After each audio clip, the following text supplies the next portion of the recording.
Ako ay si Luis, isang binata mula sa probinsya. Noong bata pa ako, madalas kaming magtampisaw sa mga kwento ng matatanda. Mga kwentong tungkol sa mga nilalang, sa kagubatan at kababalaghan sa gabi. Ngunit hindi ko akalain na isang gabi, ako mismo ang magiging bahagi ng isang kwentong hindi ko malilimutan. Ito ang nangyari noong isang gabi, bandang 9:00 ng gabi. Nasa probinsya kami at ang buong barangay ay tahimik. Ang ilaw ng buwan lang ang nagbibigay liwanag sa madilim na kalikasan. Ako, kasama ang mga pinsan ko, ay naglalaro sa harap ng bahay pero tila may kakaibang presensya sa hangin. Habang naglalaro kami, napansin ko na ang aso namin ay parang hindi mapakali, tahimik na nakatingin sa isang direksyon, pabuntot at nanginginig. Dahil sa takot, pinili kong pumasok na sa bahay pero hindi ko matanggal sa isip ang kakaibang naramdaman ko.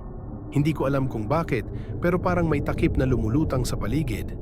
Ang malamig na hangin na dumampi sa aking balat ay ibang klase, parang may kakaibang lakas na nagmumula sa dilim. Habang patuloy akong umakyat sa hagdang-hagdang kahoy patungo sa kwarto, bigla akong nakarinig ng mga yabag sa likod ko. Kakaibang tunog na parang may sumusunod sa akin, mabigat at mabagsik, ngunit hindi ko makita ang pinagmulan. Tumigil ako at tiningnan ang paligid. Walang tao, ngunit ang tunog ng yabag ay patuloy na humahapil sa aking pandinig. Kakaibang takot ang tumimo sa puso ko. Tapos, bigla akong nakakita ng anino mula sa likod ng puno. Itim na itim at tila may nilalang na may mahahabang buhok at mga mata na parang hindi buhay. Isang matinding panginginig ang dumaan sa katawan ko.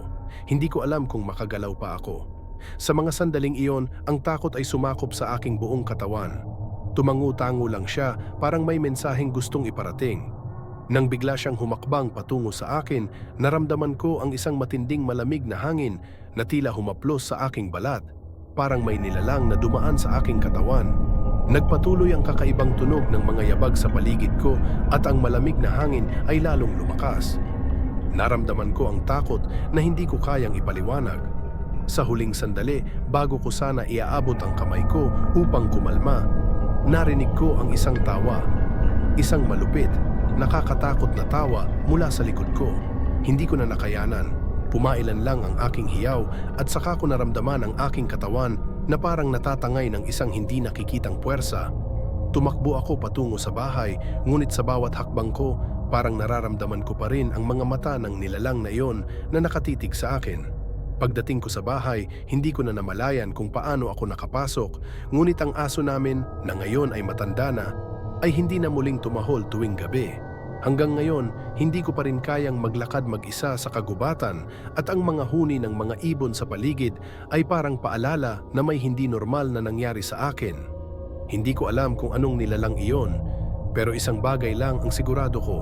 Hindi ko nais na muling maranasan ang gabi ng takot na iyon.